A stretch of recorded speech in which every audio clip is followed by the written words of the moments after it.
Halo semua, balik lagi di channel Teraokun. Sebelum pembahasannya dimulai, silahkan klik tombol subscribe dan aktifkan lonceng notifikasinya supaya kalian gak ketinggalan info dan teori terbaru seputar One Piece. Buat kalian yang mau informasi tambahan soal SBS atau databook, kalian bisa follow Instagram Teraokun. Di sana admin akan memposting soal SBS, databook, dan berbagai teori singkat. Sekarang lanjut ke pembahasan.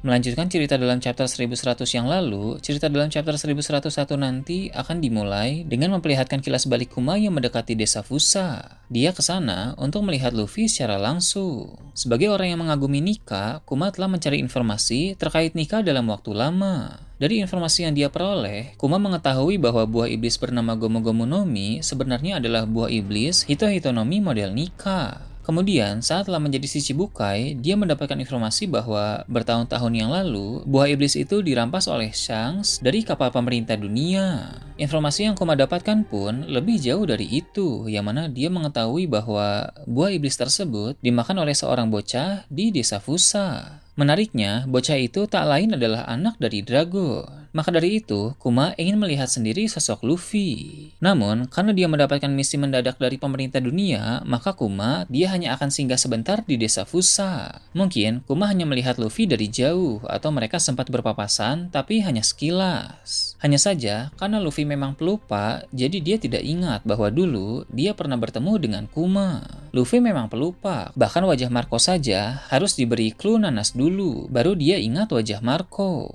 Seperti yang kita tahu, karena Bonnie yang berada di kerajaan Sorbet merupakan sandera pemerintah dunia, maka Kuma menjadi sangat patuh kepada pemerintah dunia. Setelah singgah sebentar di desa Fusa, dia akan melaksanakan misi apapun yang diperintahkan. Kilas balik tentang Kuma pun berakhir, lalu cerita kembali menampilkan masa sekarang ini. Akan diperlihatkan Kuma sedang melayang mendekati Pulau Egghead. Seperti yang kita tahu sejak beberapa chapter lalu, Kuma memang sedang melakukan suatu pergerakan. Para marinir di area pantai Pulau Egghead pun akan terkejut saat melihat Kuma. Mereka akan heboh dan bertanya-tanya apa yang hendak dilakukan oleh Kuma. Sementara itu, di kerajaan Kamabaka, pasukan revolusi telah berlayar. Mereka terbagi menjadi dua kelompok. Kelompok pertama dipimpin oleh Drago, dan kelompok kedua dipimpin oleh Sabo. Mereka membagi tugas untuk bergerak. Kelompok Dragon menuju ke Pulau Egghead, sedangkan kelompok Sabo akan mengunjungi beberapa kerajaan yang telah melakukan revolusi. Pemerintah dunia ternyata telah mengetahui soal pergerakan Dragon dan Sabo, sehingga di tengah perjalanan mereka sama-sama dihadang. Kelompok Dragon dihadang oleh angkatan laut. Ada beberapa kapal di sana, dan terlihat juga di antara kapal-kapal itu ada beberapa kesatria suci. Aksi pertama Dragon ini akan langsung menghadapi beberapa kesatria suci. Sedangkan untuk kelompok Sabo, mereka dihadang armada angkatan laut juga. Tapi di sana tidak ada kesatria suci, melainkan Admiral Ryokugyu. Sekali lagi, kita akan melihat Sabo berhadapan dengan seorang admiral. Ini mungkin akan menjadi rematch yang bagus, karena saat di Mary Joyce, Sabo dan komandan revolusi yang lain pernah berhadapan dengan Fujitora dan Ryokugyu. Kemudian, cerita beralih ke markas besar Angkatan Laut. Di sana, Akainu berbicara dengan Fujitora melalui Denden Mushi. Dalam percakapan tersebut, mereka membahas tentang berbagai hal. Pertama, soal kabar Kizaru yang tumbang di Pulau Egghead. Akainu pun kesal karena dulu dia gagal membunuh Luffy. Akainu juga mengungkit kembali soal Fujitora yang tidak menangkap Luffy di kerajaan Dressrosa. Akibatnya, sekarang ini Luffy telah menjadi semakin kuat dan sulit untuk diatasi. Kedua, tentang pergerakan pasukan revolusi yang mengkhawatirkan. Walau para kesatria suci dan Admiral Ryokugyu telah ditugaskan untuk menghadang Dragon dan Sabo, tapi Akainu ragu mereka akan sanggup melaksanakan misi itu. Dulu, semasa Dragon masih di Angkatan Laut, Akainu mengenalnya secara pribadi. Akainu tahu Dragon benar-benar sosok yang kuat, dan sekarang pasti telah semakin bertambah kuat.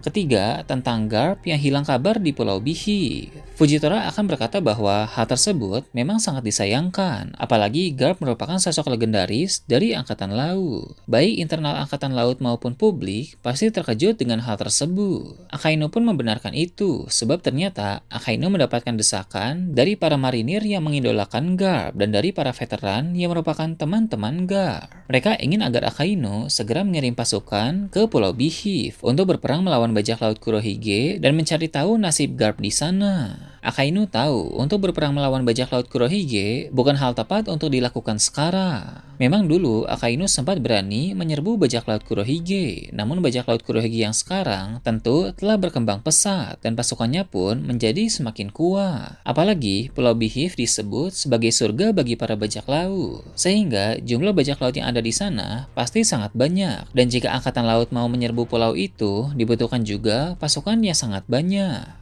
Keempat, mereka membahas tentang ulah Cross Guild yang memberi bounty kepada para marini. Hal itu telah memakan semakin banyak korban di pihak angkatan laut. Para angkatan laut saat ini diburu oleh para bajak laut. Bahkan bukan hanya bajak laut, para warga biasa yang butuh uang pun ikut memburu angkatan laut. Bahkan beberapa korban di pihak angkatan laut diantaranya adalah para Vice Admiral. Hal tersebut tentu sangat buruk bagi angkatan laut karena kekuatan tempur mereka telah semakin berkurang.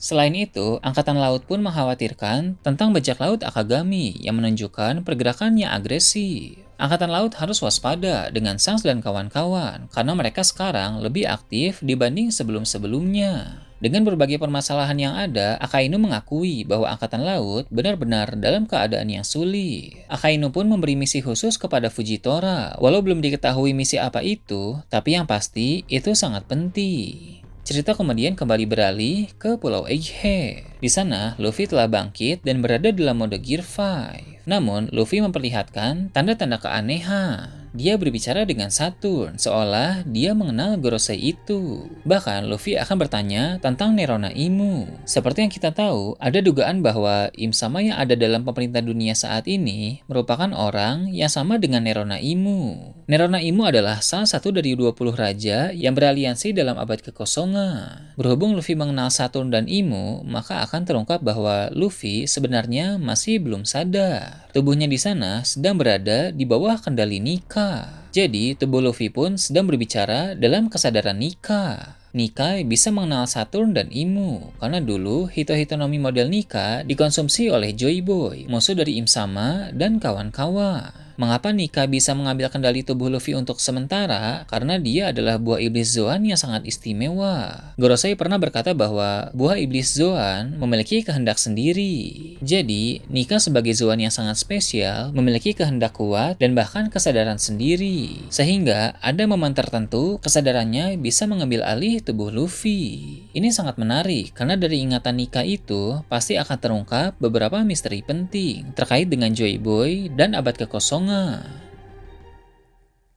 Nah itu tadi berbagai hal menarik pada chapter 1101. Gimana menurut kalian? Silahkan tulis di kolom komentar di bawah. Oke, segitu aja untuk pembahasan kali ini. Jangan lupa like, share, dan subscribe untuk video menarik selanjutnya. Gue Toraukun, Shambles.